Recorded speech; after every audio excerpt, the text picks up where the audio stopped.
हमारे हिंदुस्तान में एक अघोषित नियम है, बाप का कर्जा बेटा अदा करता है, बाप के सपने बेटे पूरा करता है। फिल्मों में तो बाप की इज्जत का बदला और मौत का बदला भी बेटा ही लेता है। 3 इडियट में तो हमने देखा होगा बाप के सपनों के चक्कर में बेटा कितना लाचार हो जाता है।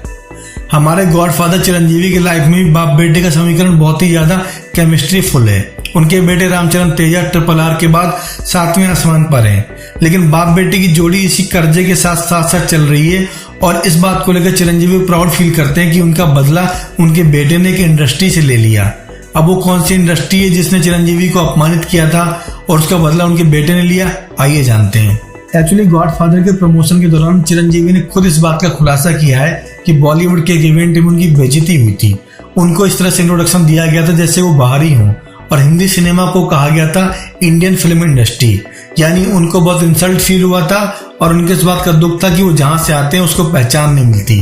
क्योंकि उनका ड्रीम था कि ऐसी फिल्म बननी चाहिए जो क्षेत्रीय भाषा के बजाय भारतीय सिनेमा का नाम ऊंचा करे, और ये काम किया SS राजमौली की मूवी बाहुबली और RRR ने। एक्चुअली साउथ की फिल्मों से जो स्टारडम चिरंजीवी को मिला वो हिंदी में नहीं मिला। हिंदी में उन्होंने 2-3 फिल्में की थी, बट उनको कभी भी पॉपुलैरिटी नहीं मिली, जैसे कि जेंटलमैन थी, आज का गुंडा राज थी, प्रतिबंध थी। लेकिन जो सिक्का साउथ में चला वो बॉलीवुड में रिजेक्ट हो गया। इसलिए चिरंजीवी ने सपना देखा था कि उनका बेटा हिंदी में एक ऐसी मूवी बनाए जो कि न सिर्फ पॉपुलर हो बल्कि इंडिया सिनेमा का नाम भी ऊंचा करे, और तो और रीजनल सिनेमा को एक पूरी पैन इंडिया पहचान बने। तो यहाँ पर RRR ने उनके सपने को पूरा किया। RRR हिंदी में रिलीज हुई और भी भाषाओं में रिलीज हुई, लेकिन हिंदी में रामचरण तेजा की पॉपुलैरिटी बढ़ी।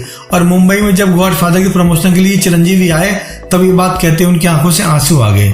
उनका कहना था कि उनके बेटे रामचरण तेजा ने उनका बदला ले लिया इस पूरी इंडस्ट्री से, जो कि रीजनल और नेशनल का भेदभाव करती है।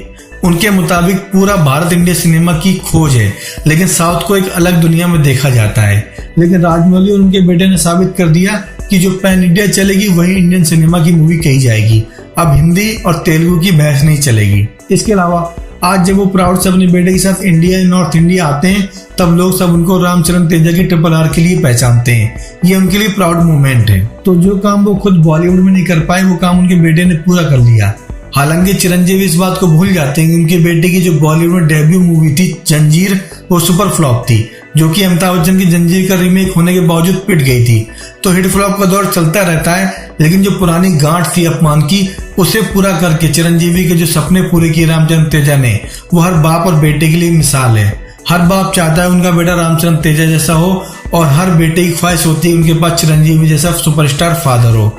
और दोनों जब एक फ्रेम में आए, एक दूसरे की बात पूरी करें, तो इससे बेटर जोड़ी केमिस्ट्री हो नहीं सकती।